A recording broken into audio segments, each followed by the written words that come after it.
Hey guys, it's the Lemur Lad, or Grant, and I wanted to show you guys my dad's pond. We've had it for years. I can't remember when he set it up. Like 6 years ago, maybe, something like that. Yeah, some of you guys were asking and wanted to see it. Typical koi pond. Right now there's a bunch of green water in there because it's summertime. So algae typically breaks out. Koi are fun.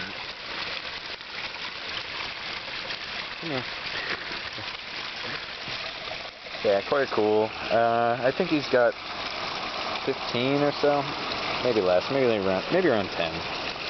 But yeah, waterfall, and a bunch of rock work. I think we just got all these rocks off of Craigslist. Tons of bamboo.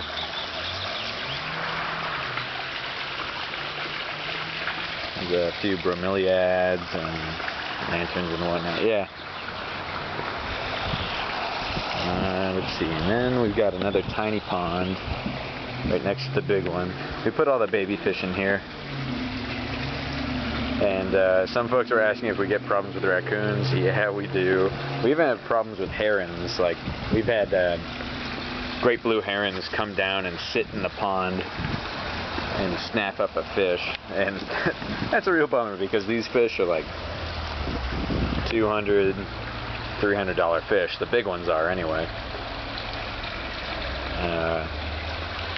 Yeah, I picked out a couple of them. We actually have a goldfish in here. I wish I could show you, but there's actually a goldfish from the fair that's in here, and he's gotten to be like about a foot long. You know those like crappy looking goldfish that are that you win in some game? Yeah, he's gotten huge.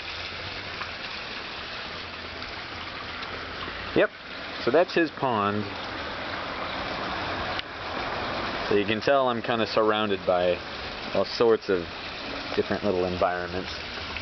This is kind of a theme in my family. Let's see, and then I had an idea for my outside tank. I've got this 55-gallon, pardon the screen cage that's on it. I got this 55-gallon in a homemade stand that I got a while ago on Craigslist for 40 bucks. It also came with a ton of fish tank crap, that like an underground filter and all this ugly stuff, but I didn't know what to do with it for a while. I was gonna set it up, but then I noticed that, let's see where, the rims are all cracked and then even warped right there. So I don't think this thing would have been safe to set up. This is what I was gonna use in my room, but I ended up getting the tank that you guys have all seen, with like $300 of saltwater aquarium stuff. So I've been selling the saltwater stuff off in order to pay for that tank. Let's see. So yeah, basic plywood stand. I don't think it would hold a full 55. It looks pretty crappy. I didn't make it. It came with it.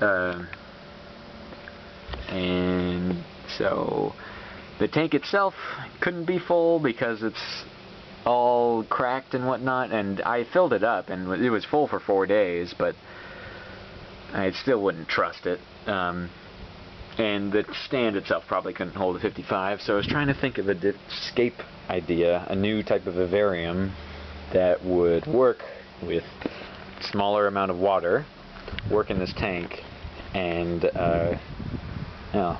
look freaking awesome. So I thought up a cataractarium. A cataracta in Latin is a waterfall, so I'd focus on the waterfall habitat. And I thought up two different types. One would have a waterfall that goes down the back, kind of right in the center, and focuses on a big pool. And I like this idea aesthetically, and it would be really gorgeous, but the idea would be to have like a moss wall next to it and plants growing out of the water, and that really needs to be kind of humid. So I don't think I could have that be an outside tank, and I really don't have room enough for a tank this big that could potentially leak in my room. So one thing I'm thinking of is a sort of stream or rapid type cataractarium, I guess, where there are a bunch of rocks piled up over here and a pump down here, and the pump has the outlet up here, so it just creates this unidirectional flow. It's constantly flowing that way.